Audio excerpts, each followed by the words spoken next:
podium tonight. I remember the first conversation I had with a national organization about this event when it was in the planning stages was with Shauna Liverati,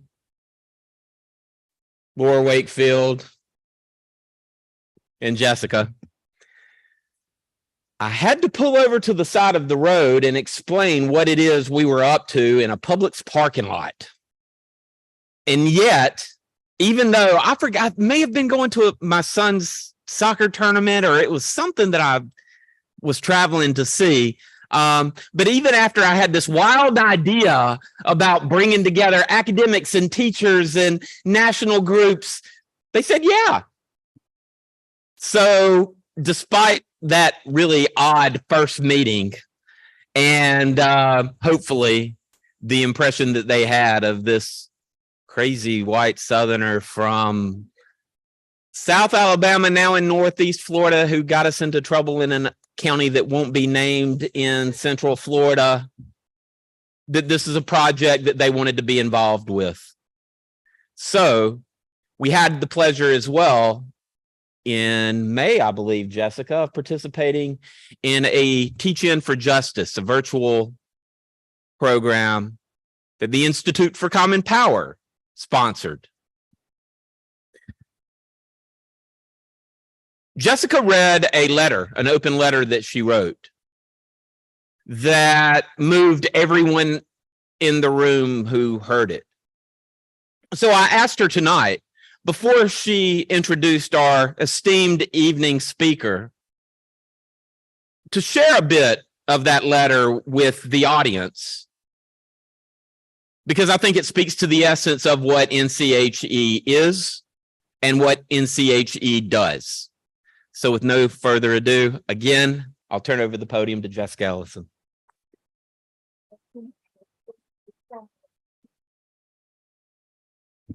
Good evening. Good evening. I'm here today in solidarity. I come to you from Minnesota, from the ancestral homeland of the Mdewakanton Dakota, the land of Paul Wellstone, the land of the first teacher strike in America, but also the place where Dred and Harriet Scott were married and enslaved, also the place where George Floyd was murdered, and also the place where there is currently someone running for school board in an inner ring suburb of the Twin Cities who's a Holocaust denier. So I'm coming to you from a place that leans progressive, but we have our moments and we have our issues. I come to you also as the mother of 4 children. I come to you as an active elected member of my local school board. All of the things that the teachers were talking about happened in my little progressive corner of the Twin Cities. There was one particular meeting where we had a full house. There were armed police in the room. I had to bring my husband with me to sit in the front row. I had to stop the meeting in the middle. I had to gavel because people weren't following the rules. And I had to walk out where I cried in the back room, had to pull myself together and come back in, where they called us Nazis and socialists. And I've been called a disgrace to my community, and my most favorite ever, dystopian lord. Right? But all of that is to say that I'm not from Florida. I don't have the experiences that you do, but I see you. And so Mike asked me to read a little bit of my love letter to teachers. It's in truncated version. You can see the whole letter on the NCHE website. I came to this position in December of the last year, so I've only been in this role for 9 months. And NCHE is here to be an ally for educators and center the experiences of teachers. NCHE's mission is to champion history education and uplift those who teach it so that all teachers in all corners of the country know that they belong to a community of practice composed of colleagues who are like the stars. You might not always see them, but you know that they are there. I'm here, teachers, to share a message of love. Let me remind you of your worth. First, a story. Mary McLeod Bethune was one of the most important Black educators of the 20th century, the founder of the all-girls boarding school that would eventually become Bethune-Cookman College in Florida. In her last will and testament, she left behind not worldly possessions, but a gift of her wisdom and philosophies on life. Her final call was appropriately about education. Quote, "I leave you finally a responsibility to our young people." Bethune ended with a piece of advice that feels like it could have been written yesterday. Quote, "We have a powerful potential in our youth, and we must have the courage to change old ideas and practices so that we may direct their power toward good ends." Teachers, this is your charge. You rise again and again to meet the needs of each youth in your classroom because you understand their potential as human beings. And I see you swimming in oceans of standardized tests, the pressure of performance, a heavy burden for you and your students. I hear you building relationships with each of your students when society tells you to focus on scores instead. I stand beside you always, and especially when you teach truthful, accurate, complex histories that reflect your students' identities and in commitment to Bethune's command to change old ideas and practices. I want to acknowledge that the last few years have been really, really hard. Do you remember that when you were heroes? In the early months of COVID, when we use words like pivot and unprecedented and distance learning to describe the way that you moved mountains in the spring of 2020. And do you remember how quickly that changed? The words critical race theory trickled into our consciousness and then exploded, calling into question the quality and content of your work.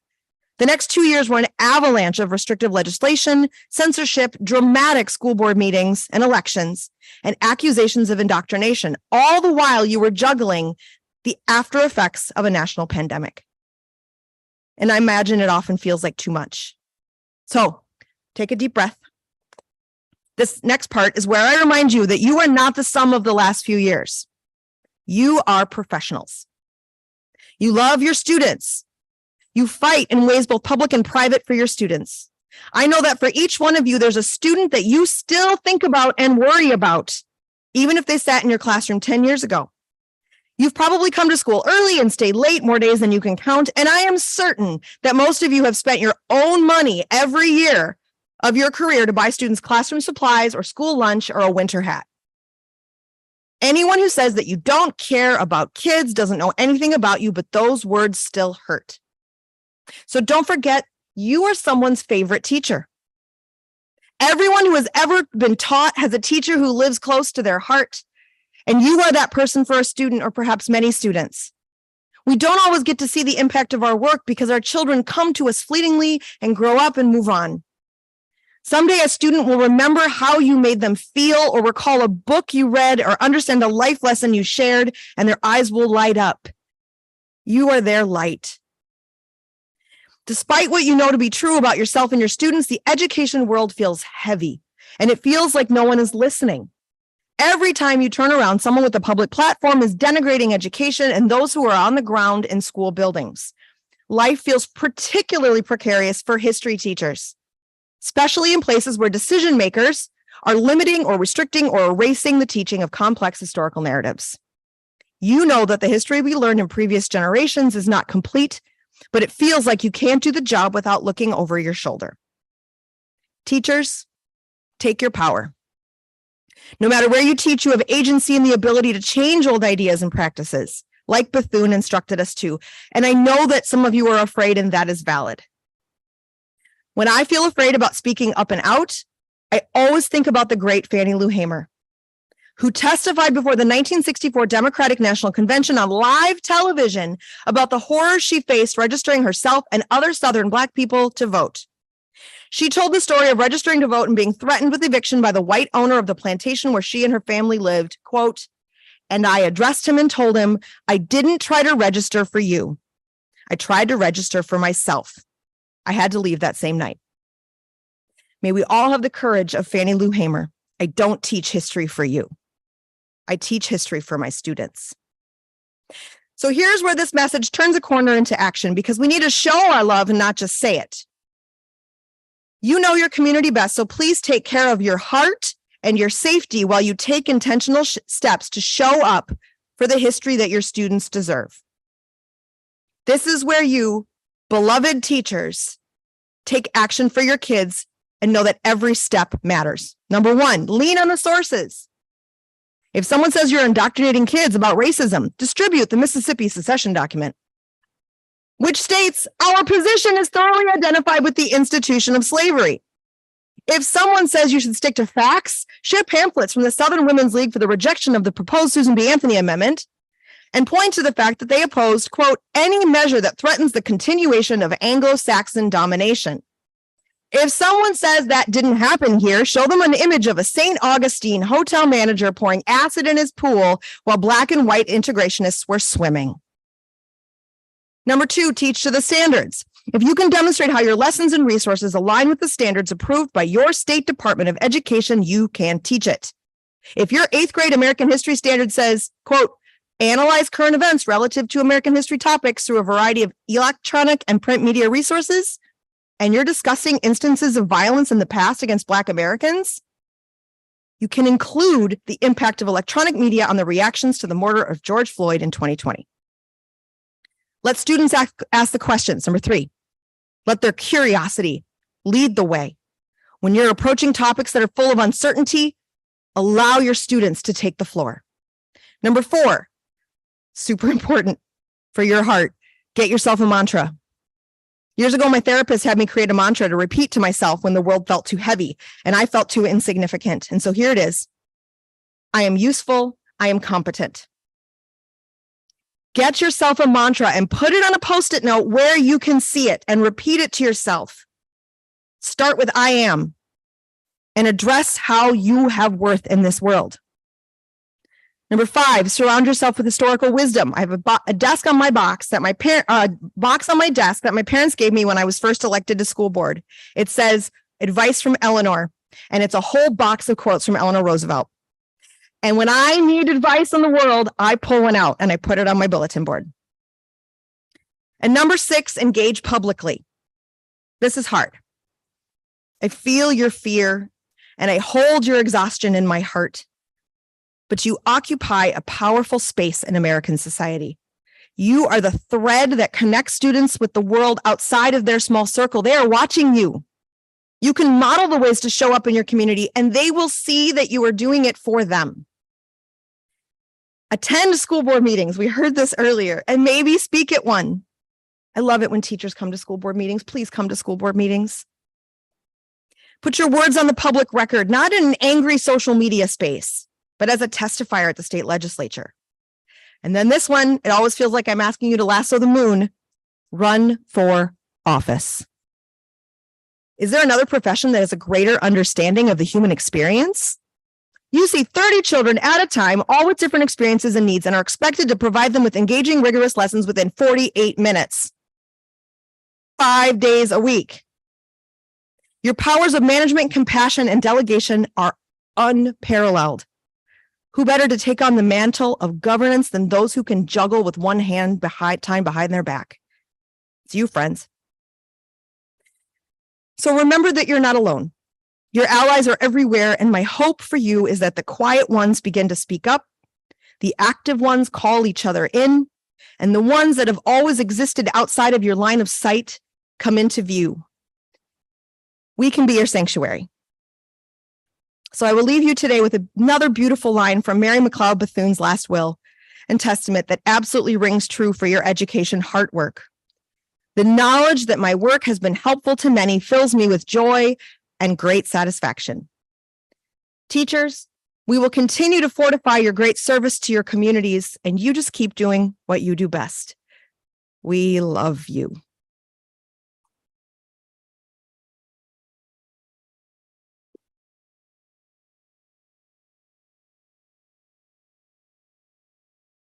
And now it is my distinct pleasure to introduce my friend, Kenneth C. Davis. Ken is the New York Times bestselling author of the Don't Know Much About History series, which was first published in 1990, right? He's also the author of 3 history books for young adult audiences.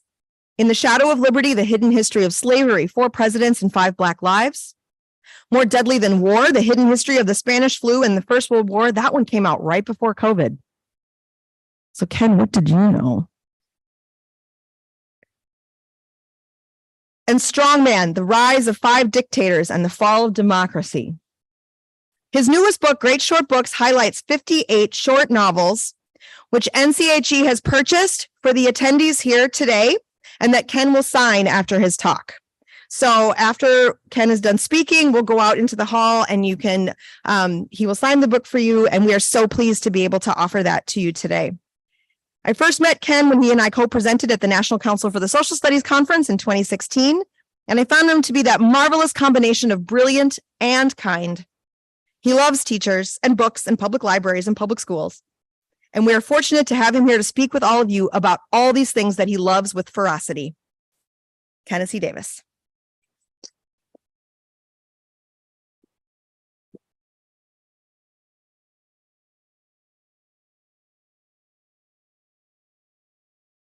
Wow. Thank you so much, Jessica. I've been sitting here are we good here?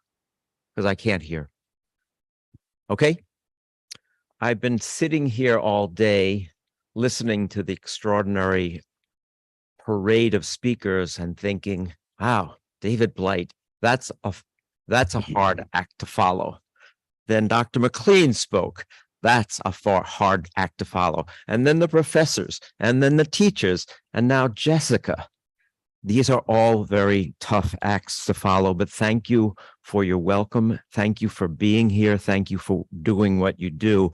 You know, when I met Michael Butler this morning for the first time, I told him how impressed I was that he got the president to give the speech to kick off this conference yesterday.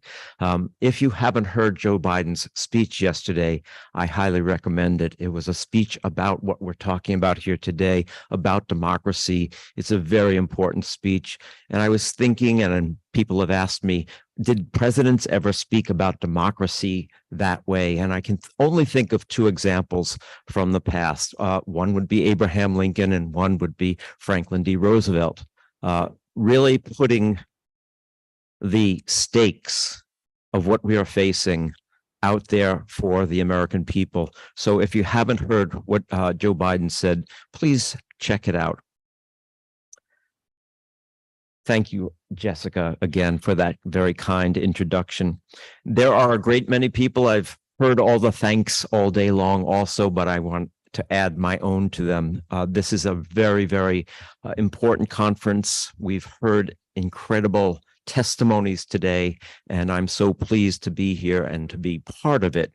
But since this is my Oscar moment, I will single out a few of them. First, my gratitude, of course, to my good friend Jessica Ellison and the National Council for History Education. I think I speak for many of us, of course, when I say we thank Dr. Michael Butler and the incredible job the Flagler College community has done for organizing this very significant platform, and the other partners who are here tonight, the Yale Gilder Lerman Center, the Institute for Common Power, other partners, including my good friend Larry Pasca and the National Council for the Social Studies, PEN America, the American Historical Association. They are all doing important work to address the issues we are confronting in this world of education and beyond. So I thank you all deeply, but most of all, I thank the teachers. You are here. We know what you have been through, especially in the past few years. I've come into many of your classrooms via Zoom. I've heard your struggles. We have your backs. Please know we have your backs and we are grateful. Now, my friends, and you are my friends, perhaps I should say dearly beloved, we are, after all, part of a beloved community, a community of educators. A few years ago, a conference devoted to this topic might have been deemed unnecessary, but we are in a special time. It might have been even absurd or unthinkable to discuss what we are free to teach and being punished for teaching historical truth. But here we are, in a radically different world. We might call it a brave new world. When I was asked for my title, For this talk, I immediately thought of no more teachers, no more books. I know some of you out there are itching to raise your hand and say it's actually no more pencils, no more books. But please allow me a bit of literary license. I should add, while that schoolyard chant is a humorous throwback, it is definitely not funny. Right now, we are looking down the barrel of a future with no more teachers, no more books. I have been watching these trends for several years. I could say 30 years. I've always been concerned. Now I'm alarmed. I think we all should be. I've been writing and talking about the history we teach and how we teach it for more than 30 years. Over the years, it has been my great pleasure to come into classrooms, virtually or in person, and speak directly to students about our history and why it matters, the connection between past and present. Understanding the past has never been, I would argue, more important, more critical, and under greater threat than it is today. We are gathered in a perilous moment in history, both here at home and around the world, and that is why this conversation is so vital. I know this conference was billed as nonpartisan, and I think we've kind of slipped off those rails a little bit today, but I will do my best to be nonpartisan. I will absolutely not mention that right now, one political party seems to be dedicated to banning books, telling teachers what they may or may not say, and what words they may not say. Oh, and controlling women's bodies and suppressing voter laws around the country. But to mention these facts would be contrary to our nonpartisan spirit, so I won't say anything. But facts, as John Adams said, are stubborn things. And here is a fact, my friends. We are in a war of ideas, and there is no avoiding it. Since we are in a war, let me begin with a brief wartime story. Some of you may have heard of Edward Everett, president of Harvard, governor of Massachusetts, senator, secretary of state. He was a renowned orator. He could give speeches that took 3 hours because there was nothing much else to do in the middle of the 19th century. Once he gave a speech that lasted 2 hours. On the same day, in the same place, Abraham Lincoln gave a speech that lasted 2 minutes. Which Gettysburg Address do we remember? I promise I won't be 2 minutes, but on the other hand, it won't be 2 hours. But let's talk about the Gettysburg Address briefly. That is still permitted, I presume. Let's break it down. A new nation, conceived in liberty and dedicated to the proposition that all men are created equal. Can we teach that? Now we are engaged in a great civil war, testing whether that nation or any nation so conceived can long endure. Can we teach that? That this nation, under God, shall have a new birth of freedom, and that government of the people, by the people, for the people, shall not perish from the earth. Can we teach that? These questions of what history we may teach and which books we can read are, of course, not new questions, but they are the questions of the day, and they are why we are here.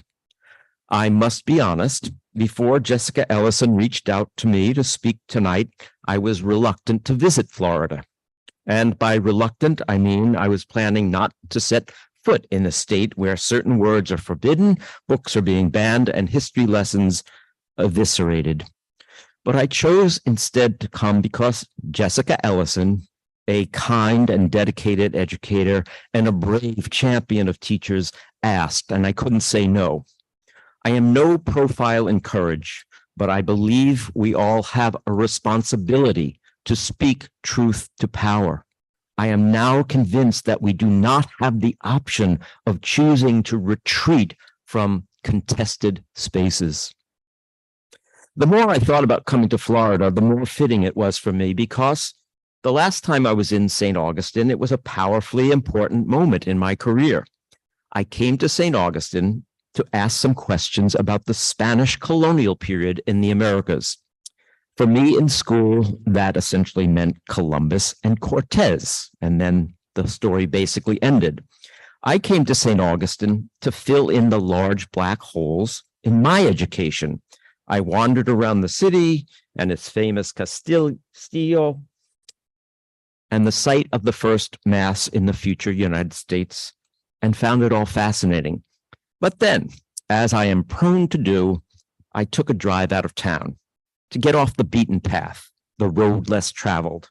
I soon came across a National Park Service sign pointing to Fort Matanzas, a national monument. A fort. For me, this was like Pooh finding the honeypot. I had to stop. And that is how I learned something that was entirely left out of my school books, the story of the first real pilgrims in America.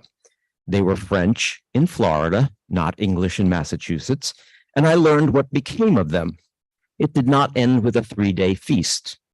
Matanzas comes from the Spanish word for slaughters. The fort was the site where in 1565, a Spanish admiral had put to death hundreds of French soldiers and sailors who had been shipwrecked in a hurricane. The survivors came ashore and were rounded up and executed by the Spanish. This slaughter came shortly after that same admiral had led a Spanish assault against a small French settlement called Fort Caroline near present-day Jacksonville, also not in my school books.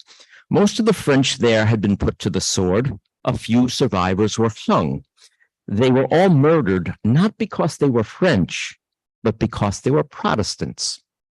They had come to America for the same reasons the Pilgrims later sailed.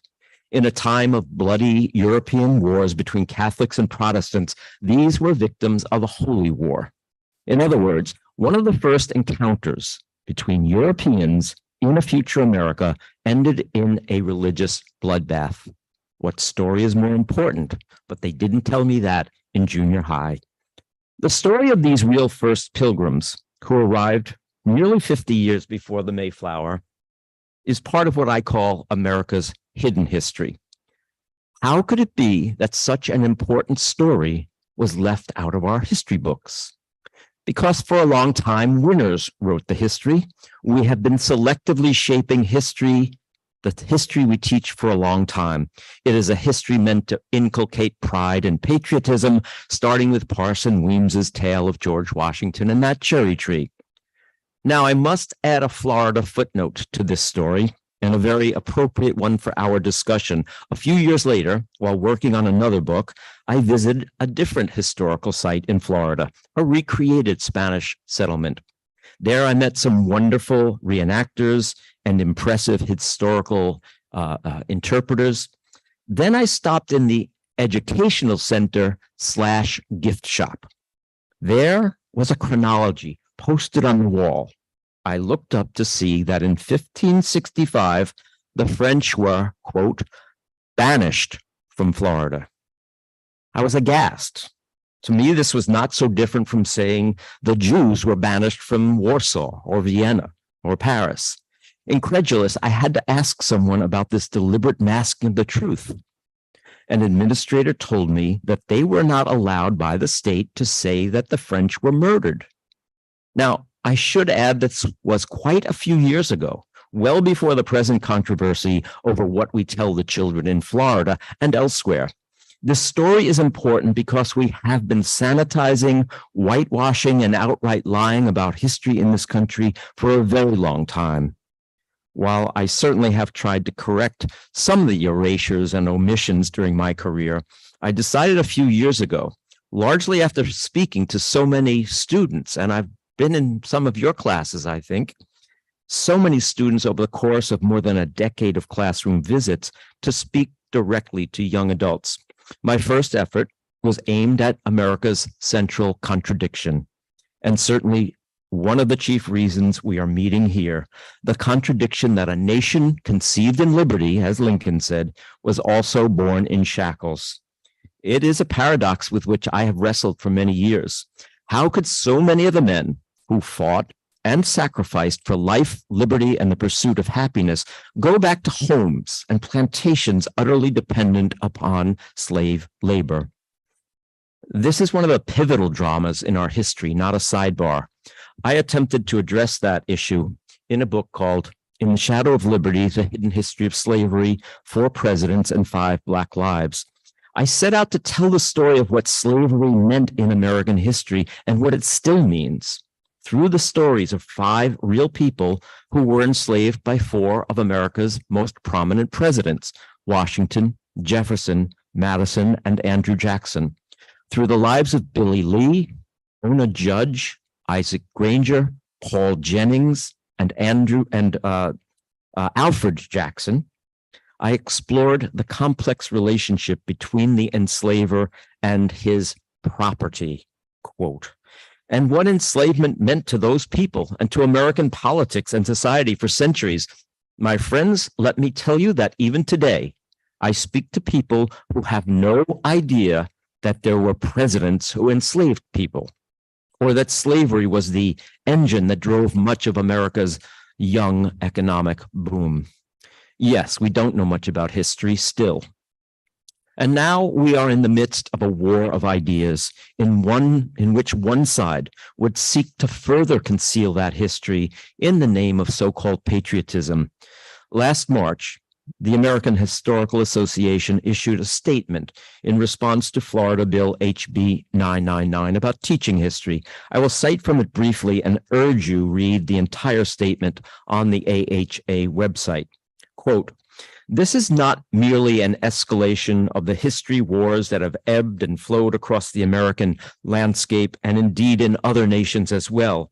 The United States is hardly exceptional in this regard. The idea that racism is a central aspect of American historical development and its enduring presence in institutions, cultures, and practices is well within the mainstream of historical scholarship. However much we might disagree about dynamics, relationships, and models of change. Notably, HB 999 mentions critical race theory more often than the words democracy, freedom, and liberty combined. This legislation aims to incite and divide rather than to establish a healthy foundation for civic understanding." End quote. Let me say this clearly. There were no benefits to slavery. My friend, thank you. My friends, in a war of ideas, the authoritarian understands the control of the past means control of the future. They understand that children are that future, fertile soil in which to plant the seeds of unwavering loyalty. Mussolini understood this.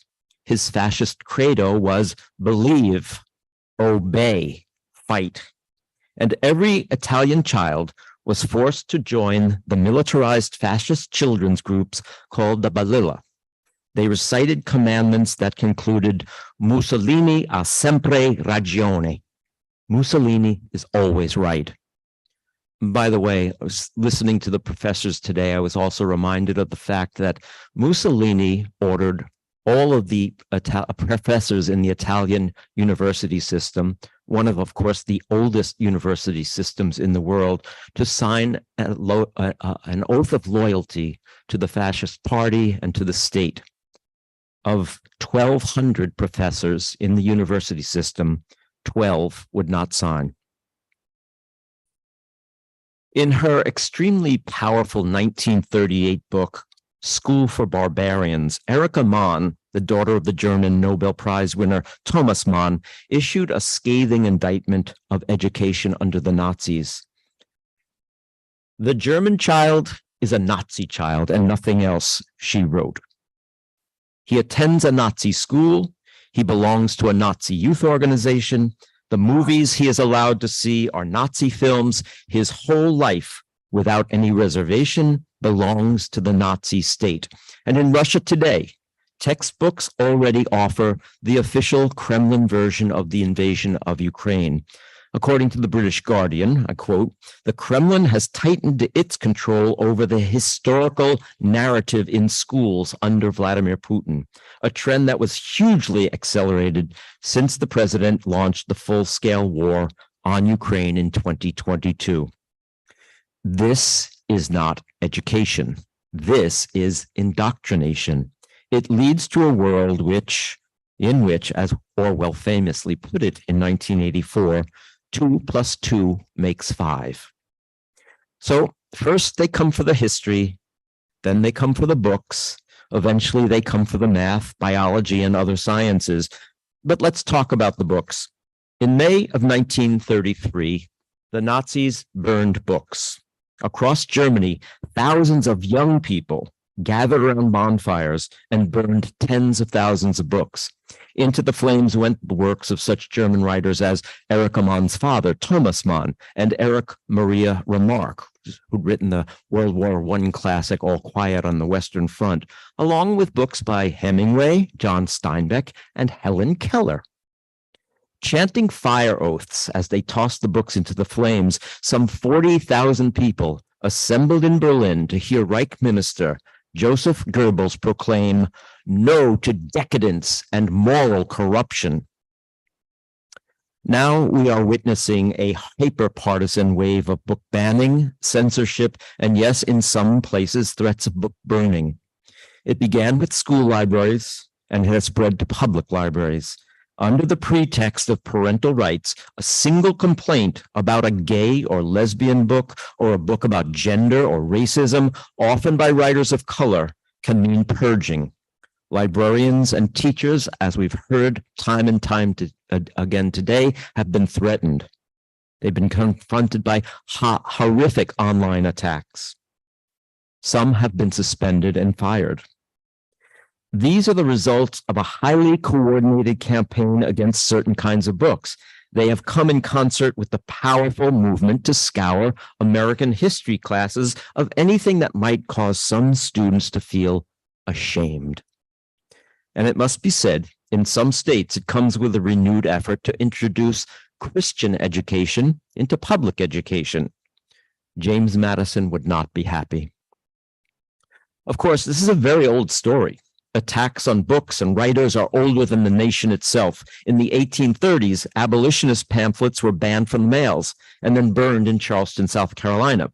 In the 1950s, it was Senator McCarthy and Roy Cohn, his acolyte, purging libraries of so-called socialist and communist books.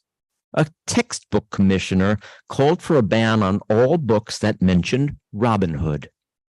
He stole from the rich and gave to the poor. Socialism.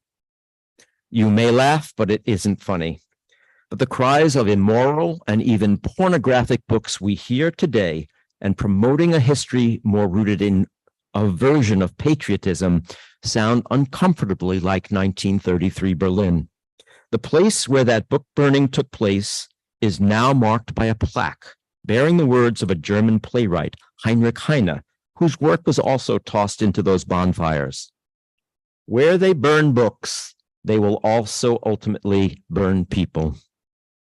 After the Nazis burned books, the United States went a different route. During World War II, a group of American publishers formed the Council on Books in Wartime.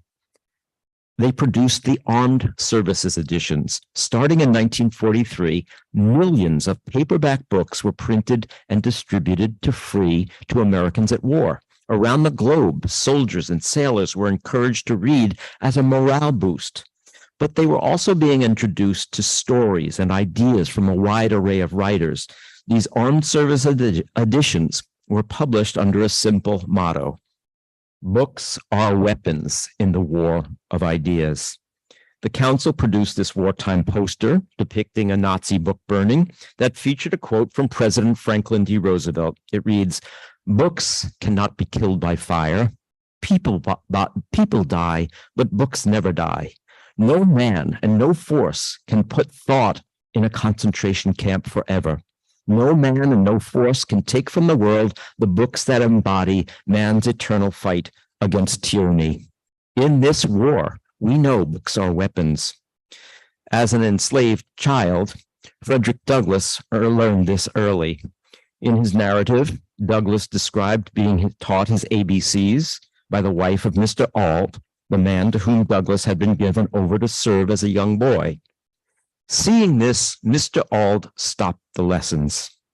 Douglass then understood at a very young age that in the power to keep him illiterate and ignorant was the power of the white man to enslave the black man.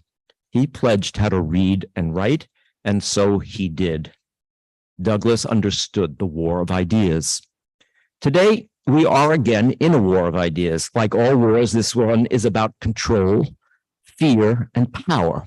The opponents of books have decided that some books contain ideas that disturb their very carefully ordered world, which seems today to be predicated on sexism, racism, and white supremacy. To them, books and the freedom to read are dangerous. These enemies of books want to limit the spread of ideas for a simple reason. Books make us think. This turn of events is, for me, profoundly disturbing. For many years, I have lived a life in books. Books made me who I am. I grew up in a small town just outside of New York City that had no bookstores when I was a kid. We didn't have many books at home either, but we had a magnificent public library, one of those Andrew Carnegie gifts to America. And I was there every week. It was like a ritual. And this library looked like a Greek temple. So when I got my library card at 12 and got to walk up the massive steps to the adult room, it was truly a rite of passage. And the books I found there changed me. Hiroshima by John Hersey, The Jungle by Upton Sinclair, Diary of Anne Frank, From the Back of the Bus by Dick Gregory. Books changed me, books changed people, books changed societies, books change history.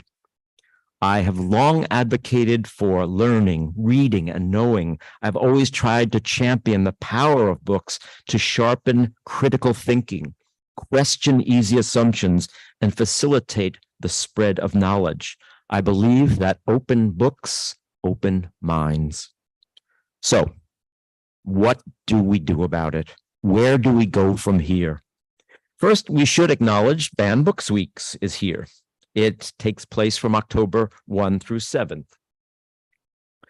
Book bans, as you all know, are rising sharply. But buying and reading banned books and wearing an I read banned books t-shirt may not be enough. 4 years ago, in September 2019, I published an article in Social Education, the NCSS journal, entitled "Democracy is Not a Spectator Sport, The Role of Social Studies in Safeguarding the Republic."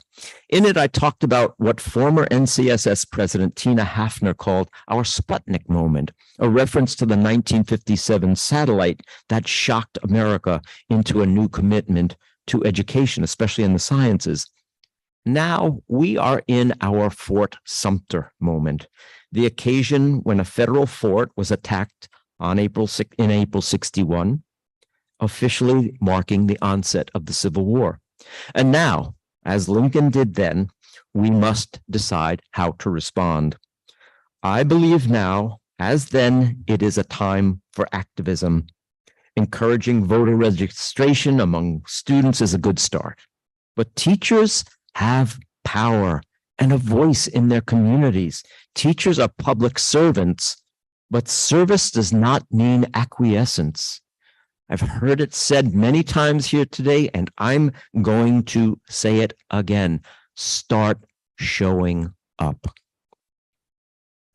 We must restore value in the sacred idea that education is not indoctrination. Harking back to such reformers as Horace Mann and John Dewey, who knew that education was key to creating questioning, thinking students and cultivating young people who would become citizens who would defend democracy.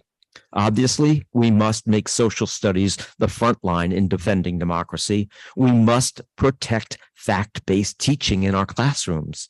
But also critical is writing letters, calling officials at every level to express your concerns. Go to school board and library meetings. Do not allow the few to determine what the many may read. Then find your allies. librarians, booksellers, writers, local leaders, judges, and young people. When I am most discouraged, as I am a lot these days, I find great optimism in looking at a remarkable generation of young people who are effectively organizing around climate change and gun safety and other issues. Do not discount them. There is strength in numbers. The opponents of history, books, and truth have been organizing for a long time. We must do the same. And in the case of my friend Jessica Ellison, as you've already heard, she went further and ran successfully for her school board. At the time I wrote that article, she told me, if not me, then who? As educated professionals, we have so much to give. But is that enough? As part of a current project, I recently reread two classics by Henry David Thoreau, Walden and Civil Disobedience. Looking simply at these two works, one might conclude that Thoreau represented two choices in how we respond to the society in which we live and work. We can retreat from society, we cannot tolerate, and build a cabin beside a pond, or we can resist. Unjust laws exist, wrote Thoreau. Shall we be content to obey them, or shall we endeavor to amend them and obey them until we have succeeded, or shall we transgress them at once? Of course, Thoreau would have never argued for retreat and withdrawal from injustice. He was a passionate and committed abolitionist. And of course, his ideas about transgressing unjust laws inspired the nonviolent tactics used by Gandhi and Dr. Martin Luther King. Well, perhaps as historians, students, and teachers of history, in framing our response in this war of ideas, we should look to Dr. King and the history of the most significant nonviolent movement. I have a few suggestions. Of course, my first thought was of the bus boycott and the Freedom Riders, young people who rode buses to organize voters. Tragically, some paid with their lives. What if we organized Freedom to Read Riders, using yellow school buses to bring banned books to any community that would censor them? Perhaps we can bring back the sit-in, to sit down on the steps of any library which has been forced to purge books from its shelves, or read-ins of banned books on the State House steps. During the Vietnam era, another movement was called the teach-in. I heard reference to some teach-ins today. Great. I understand that a number of Black churches in Florida have taken up the challenge and begun teaching Black history in the churches. We should support and encourage all such educator allies. And perhaps we should bring back the March on the Capitol, just as they once marched from Selma to Montgomery. One of the veterans of those civil rights battles was a teenager who went off to fight injustice with a trench coat and a backpack. He was too young to vote when he began, but John Lewis was one of those young people who changed history. Permit me to read from his last words to America. Quote, "Like so many young people today, I was searching for a way out, or some might say a way in. And then I heard the voice of Dr. Martin Luther King on an old radio. He was talking about the philosophy and discipline of nonviolence. He said, we are all complicit when we tolerate injustice. He said, it is not enough to say it will get better by and by. He said, each of us has a moral obligation to stand up, and speak out. When you see something that is not right, you must say something. You must do something. Democracy is not a state, it is an act. And each generation must do its part to help build what we called the beloved community. My friends, I see something that is not right. We are in a war of ideas. These are the times that try men's souls, Thomas Paine wrote in 1776. Today, we are being tried as we face a future with no more teachers, no more books. As H.G. Wells wrote a century ago, human history becomes more and more a race between education and catastrophe. We must stand firmly on the side of education. The times demand vigilance and action. Silence is complicity. In his excellent book on tyranny, Timothy Snyder offers 20 rules for protecting democracy. The first rule is, do not obey in advance. The last is, be as courageous as you can. Beneath that heading, Snyder writes, if none of us is prepared to die for freedom, then all of us will die under tyranny. And as Thomas Paine, one of my heroes, put it at the nation's birth, tyranny, like hell, is not easily conquered.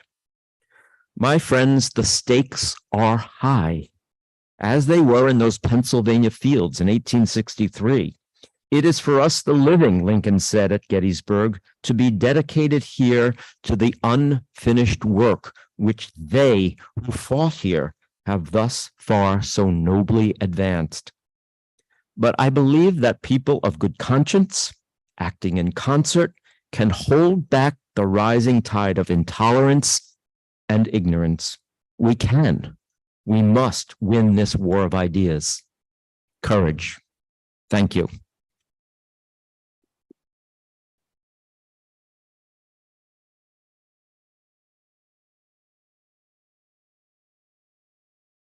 Thank you, and I would welcome any questions. I don't know how much time we have. Michael, you're the... Okay. Questions? I'm going to Rome now. Hi, thanks so much. You tell us who you are, please. I will. So I'm Juliana Pare-Blagoyev. I'm a faculty member at Hopkins. I'm a New College alum, and I have loved ones from the trans and gay community. And I have a question about the book banning component of your talk. It's my understanding that there was an initial effort in Nazi Germany to go after the Jews, that was not as effective as initially hoped, and that the first book bans instead were drawn from the ransacking of what was then called the transsexual clinic. And I'm concerned about a similar pattern here. The trans community has been long reviled and treated with violence. And the effort now to create a profound wedge, we see Turning Point USA indicating that to be trans is to give a middle finger to God. There is a strong effort to paint everybody with the same level of hatred. And I just wonder if you could speak to that historical point. Thank you. It's a really interesting and important point. Of course, when the Nazis burned books, they had a long list of what they were burning, and they had reasons for why they were burning them. Moral decadence was one, disparaging historical figures was another. Freud came under excessive interest in sexual matters. So anything that was of a sexual nature went into the flames. I think that the parallel, if there is one, is that these people who have identified these books know the power of people's fear and internal fear, and they've been able to play upon them very, very powerfully.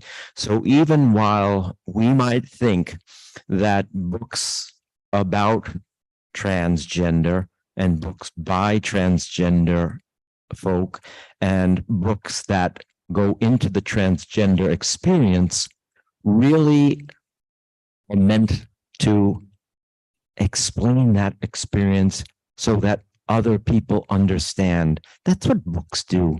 They give us an insight to understand other lives.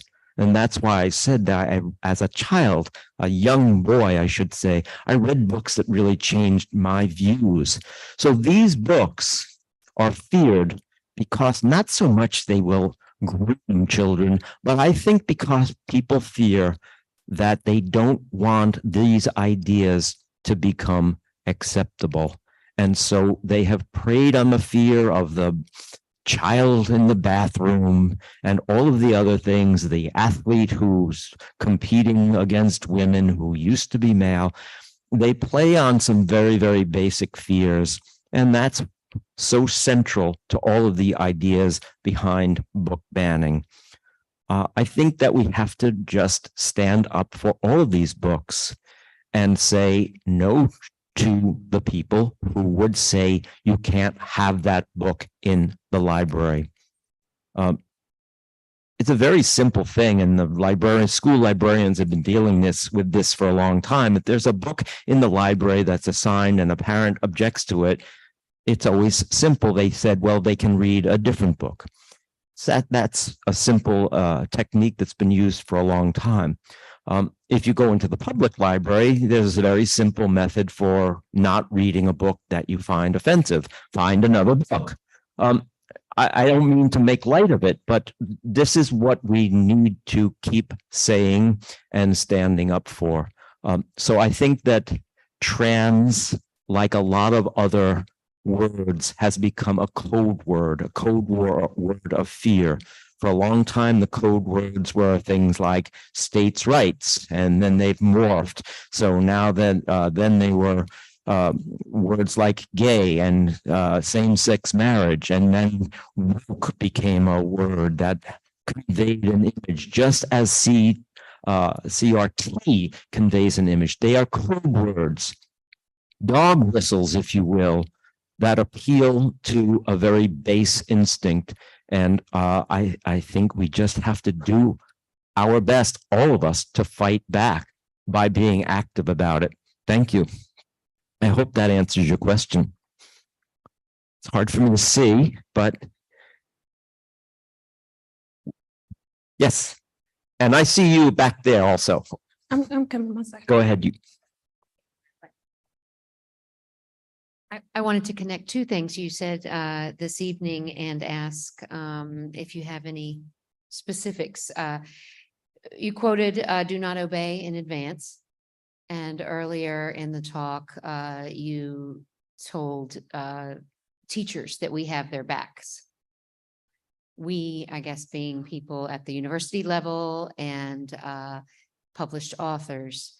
So for high school teachers or middle school teachers who would discard the ridiculous new standards that we heard about earlier in the day or continue teaching what they've been teaching, what does that look like in practice, having their backs if they do not obey in advance? What can we do? That's a really good and tough question, and I wish I had a nice, easy answer for it.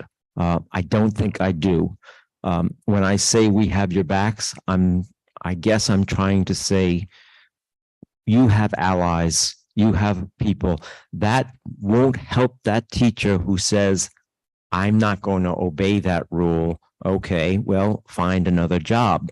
So I understand very clearly the risks and the challenges that are facing teachers.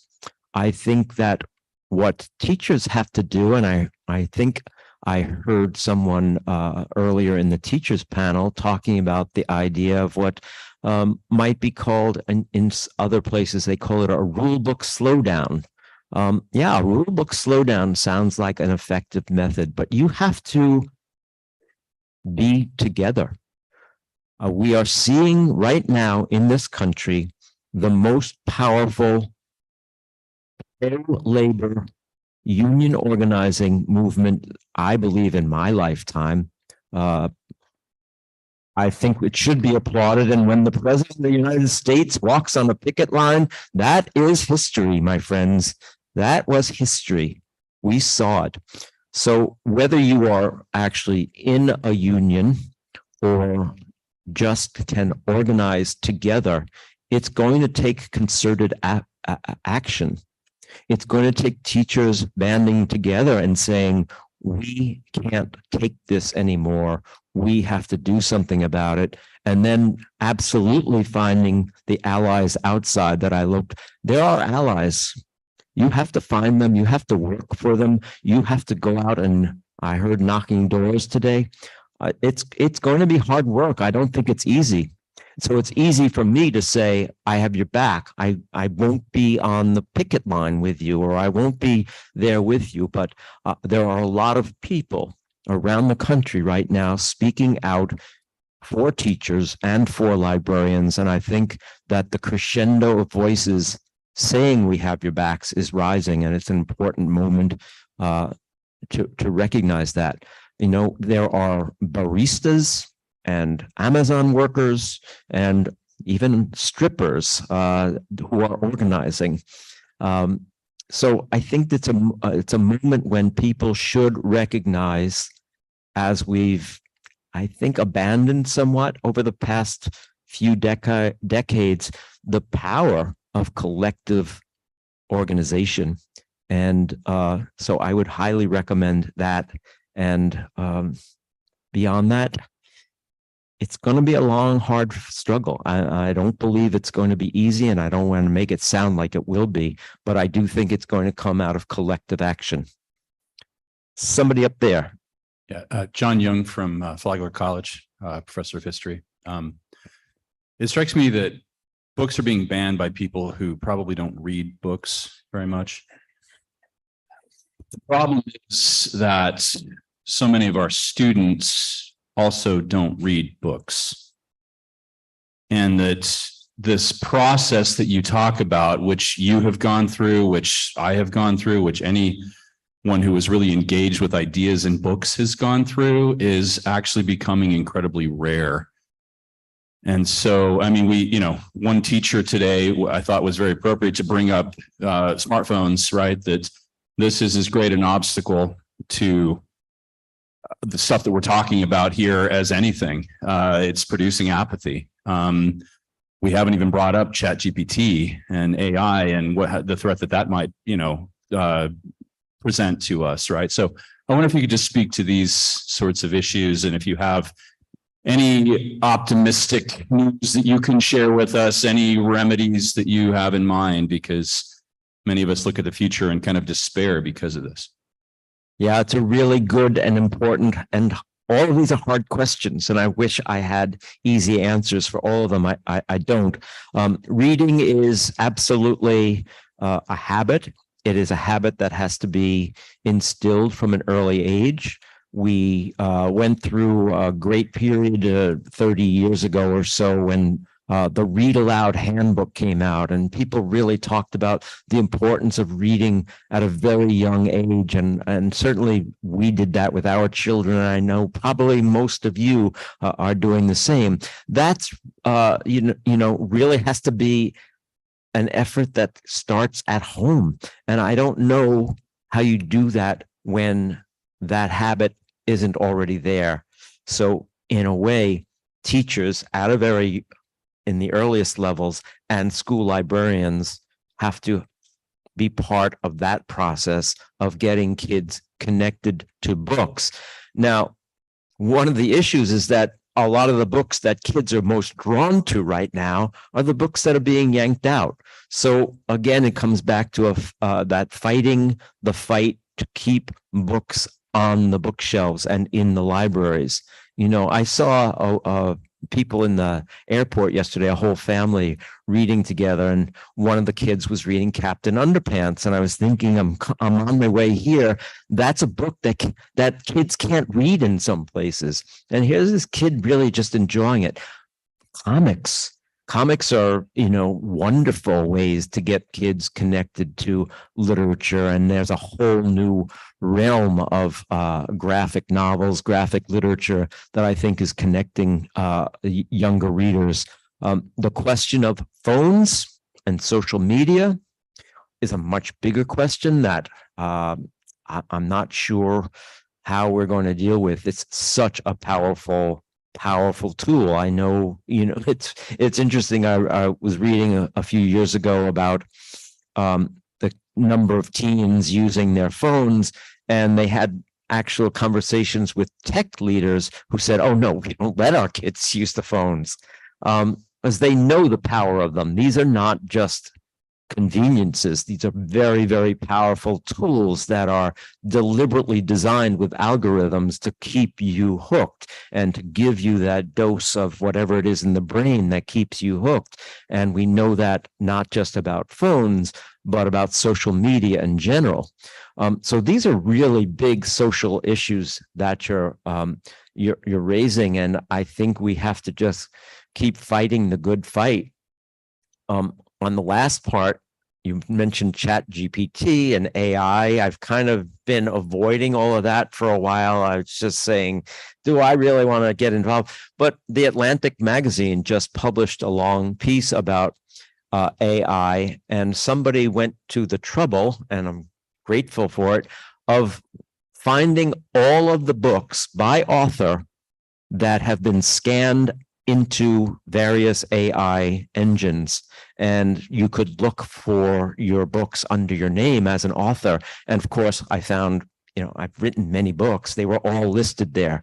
So this is a problem that authors, the Writers Guild just dealt with it as well. These are big social issues that are beyond just the scope of school. I know schools are now dealing with this question of who wrote this essay, AI or the kid. So again, I think we have some real big societal questions here that are beyond just what we're doing in the classroom, but I think they're important questions for us all to consider. I don't have an answer to what happens with AI. I think we're really stumbling our way, and the speed at which it came into the conversation is astonishing to me. We thought, oh, this is down the road, but it's here and it's now. It's been a very long day. It has. We've had a lot of great dialogue, a lot of great questions, but I think what we're going to do, thank you, Kenneth. I think what we're going to do is free Kenneth to go to the lobby and sign the books that NCHE have provided for everyone who's attended. I have a couple of quick announcements. If you are representing an organization that's sponsoring the table tomorrow for the connector spaces period, you can set up those tables in the morning at 8 o'clock. The second thing is, what was the second thing? Panelists today, please see Miss Santos in the lobby when we're done here. David, was there anything else? Yes. Oh, thank you. Yes. Tomorrow we are at the Ringhaver Student Center, which we will not be in this auditorium. We are actually going to be in the building next to the library, Ringhaver Student Center. Registration is at, who has their bulletin? 8:30. I was testing you. It was not because I've got so many things jumbled. I was giving you a test. So tomorrow, if you're setting up the tables, there will be instructions on where those tables are set up. You can start setting up at 8, registration at 8:30. And then Dr. Blight, the real star of the show, is going to be in conversation with me and Keitha Nelson, a local journalist. So thank you once again for a great day. And please, let's mingle in the lobby. Get Kenneth Davis's book. And for the panelists, please see Miss Santos. Be well, have a great night, and I'll see you in the morning.